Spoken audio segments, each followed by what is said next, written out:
দুর্গাপুজোর অনুদানের চেক বিতরণ করা হলো হিঙ্গলগঞ্জ বিডিও অফিসে।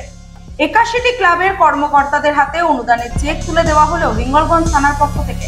চেক বিতরণে উপস্থিত ছিলেন হিঙ্গলগঞ্জ থানার ভারপ্রাপ্ত আধিকারিক সন্দীপ সরকার। পুজোর সময় যে কোনো ধরনের অপ্রীতিকর ঘটনা যাতে না ঘটতে পারে সেদিকে সকলকে লক্ষ্য রাখতে হবে বলেই বলেন সন্দীপ সরকার। কোনো ঘটনা ঘটলে আইন নিজের হাতে তুলে না নিয়ে স্থানীয় নেতৃত্ব এবং প্রশাসনকে জানানোর নির্দেশ দেন তিনি।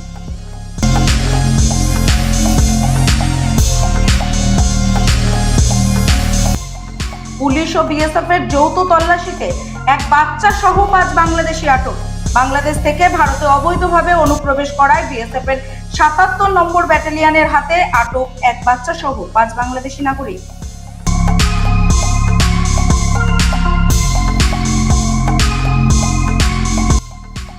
ফের বাঘের আতঙ্ক ঝাড়গ্রামের লালগড়ের জঙ্গলে সকালে কাঠ আনতে গিয়ে গ্রামবাসীদের নজরে আসে বাঘের পায়ের অজস্র ছাপ।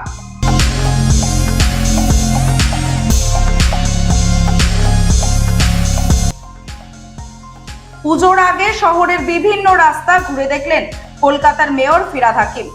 মানুষ সরাসরি মেয়রকে জানালেন তাদের নানান সমস্যার কথা।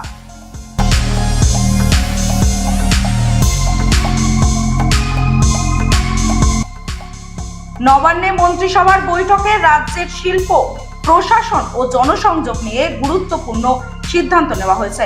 মুখ্যমন্ত্রী মমতা বন্দ্যোপাধ্যায় স্পষ্ট করে বলেছেন, পুজোর সময় মন্ত্রীরা নিজের এলাকায় মানুষের সঙ্গে সরাসরি যোগাযোগ রাখবেন যাতে স্থানীয় সমস্যা দ্রুত সমাধান করা সম্ভব হয়।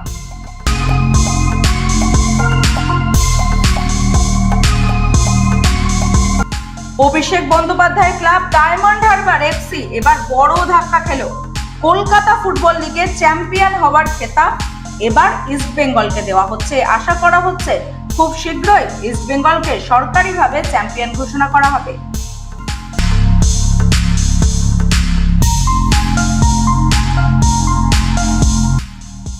আজ বিশেষ ইডি আদালতে রাজ্যের কারামন্ত্রী চন্দ্রনাথ সিনহার জামিন সংক্রান্ত শুনানি।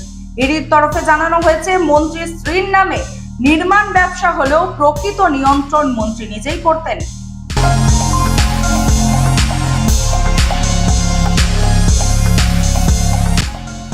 গ্রুপ সি ও গ্রুপ ডি পদে চাকরি হারানো কর্মীদের জন্য রাজ্য সরকারের দেওয়া ভাতা হঠাৎই আটকে গেল। কলকাতা কোর্টের বিচারপতি অমৃতা সিনহা ভাতা দেওয়ার উপর স্থগিতাদেশ বাড়িয়ে 2026 সালের 30 জানুয়ারি পর্যন্ত করেছেন। শুনানির সময় বিচারপতি প্রশ্ন তুলেছেন, চাকরি হারারা কি শুধু ঘরে বসে ভাতা পাবেন নাকি তাদের কোনো কাজ করতে হবে? এছাড়া তিনি জানতে চেয়েছেন, হাজার হাজার বেকার যুবক যুবতী রাজ্যে থাকা সত্ত্বেও কেন শুধু চাকরিহারাদের জন্য বিশেষ সুবিধা?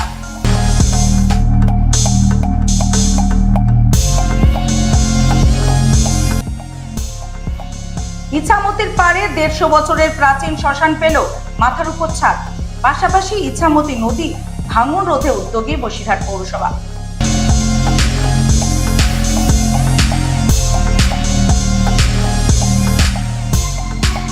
জম্মু ও কাশ্মীরের উধমপুরে জৈশ-ই-মোহাম্মদের 4 জঙ্গিকে ঘিরে ভারতীয় সেনার অভিযান।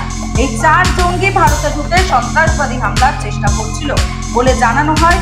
সেনার তরফে সেনা জঙ্গি সংঘর্ষে এক সেনা জওয়ান আহত হয়েছেন বলে জানা গিয়েছে।